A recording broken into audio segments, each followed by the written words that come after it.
सत श्री अकाल जी। A very warm welcome to our dental channel. Myself Dr. Varun Chadda from Sahib Dental Care Jalandhar. See, आज मैं ਤੁਹਾਡੇ ਨਾਲ ਇੱਕ another very important topic discuss ਕਰਨਾ ਚਾਹਨਾ, that is radiology in dentistry. यानी डेंटिस्ट्री ਦੇ ਵਿੱਚ ਜਦੋਂ ਸਾਨੂੰ ਪ੍ਰੋਬਲਮ ਆਉਂਦੀ ਹੈ, ਕੋਈ ਅਸੀਂ ਡਾਇਗਨੋਸਿਸ ਕਰਨਾ ਚਾਹੁੰਦੇ ਹਾਂ ਤੇ ਸਾਡੇ ਕੋਲ ਮੇਨਲੀ ਕਿਹੜੇ ਟੂਲਸ ਹੈ। First of all there is IOPA यानी जो छोटा एक्सरे है जिन्होंं असीं कहने intra oral periapical radiograph. Second one रहिंदा OPG यानी orthopantomograph and third one is CBCT यानी cone beam computerised topography. So let's discuss all this one by one.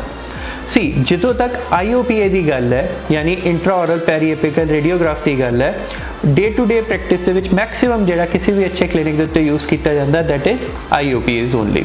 तुसी नॉर्मली जरूर देखा होएगा जो असीं एक्सरे करते हैं उहदे 2 या 3 दंदां दा एक्सरे आंदा। दिस इज़ वेरी हैल्पफुल जो असीं रूट कैनाल करते हैं, मल्टीपल एक्सरे सानू चाहिए हैं, या जो असीं कोई टुथ रिमूवल करना when it's an easy case, असीं उहदे आस पास देखना चाहते हैं सराउंडिंग टुथ का की स्ट्रक्चर है, नीचे उहदे कोई एब्सेस तां नहीं बनी हुई, then IOPA is of great importance. But regarding OPG अगर आप गल करिए तो it gives us a very wide view.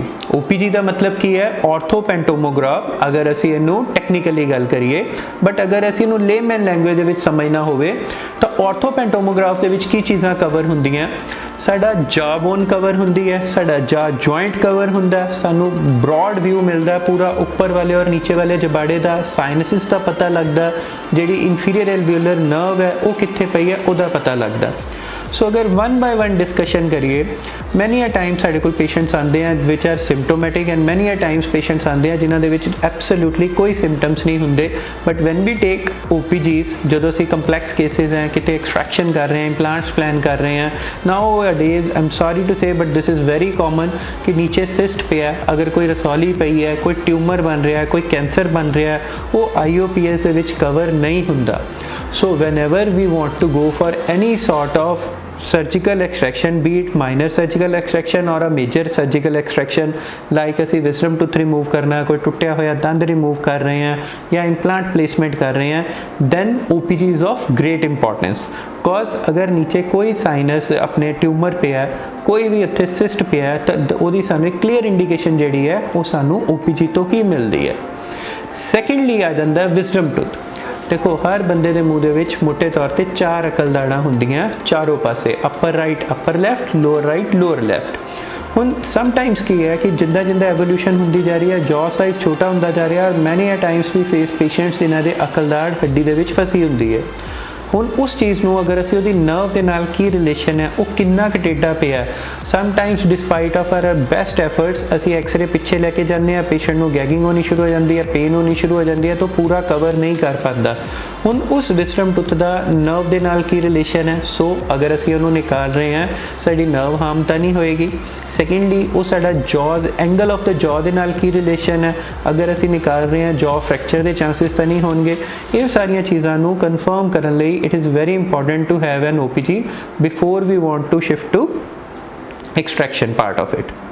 Thirdly अगर असी गल करिए, समटाइम्स ट्रॉमा के पेशेंट्स आते हैं, किसी के रोड साइड कोई एक्सीडेंट हो गया, कोई सट लग गई, कोई मेजर इंपैक्ट होया, बच्चों के केसेस बहुत बारी अंदर आते हैं कि हाँ कोई टुथ निकल गया।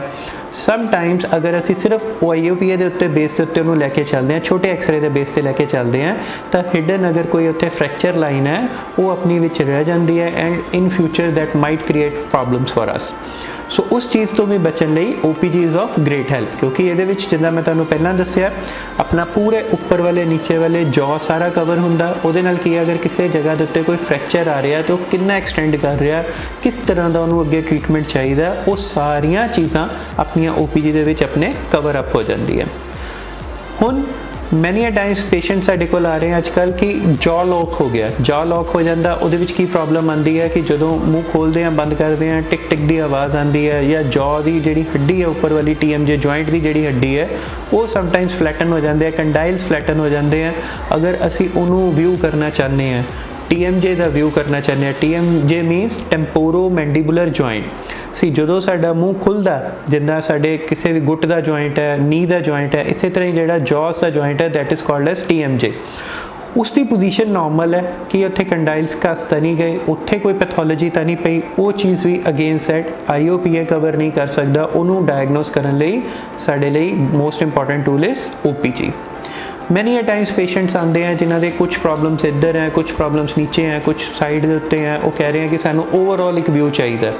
So rather than multiple exposures असी देंगे तो फुल माउथ रिहैबिलिटेशन जो असी करनी है, यानी मूँह 4-5 जगह पर मल्टीपल प्रॉब्लम्स है, उन्होंने सारे डायग्नोस करना, पेशेंट को एक्सप्लेन करना, खुद ट्रीटमेंट प्लान अच्छी तरह बनाना, then OPG is again of great importance, क्योंकि सानू इक्को बारी थोड़ी रेडिएशन डोज के विच सारे मूँह का पता लग जाता, सो दैट आपां नूं उहदा आइडिया हो जाता कि इत्थे बेस्ट साडा की प्लैनिंग रह सकती है, किस तरह असीं इहनूं प्लान कर सकते, बोन लॉस कित्थे कित्थे आ रही हैगी है, ये सारे बेनिफिट्स OPG नाल एसोसिएटेड है। सो whenever your dentist asks you to go for OPG, this video will be of immense importance. तुहानूं ये चीज़ की क्लैरिटी रहेगी कि अगर OPG करा रहे हैं तो क्यों करा रहे हैं, उसका की रीज़न रहता है।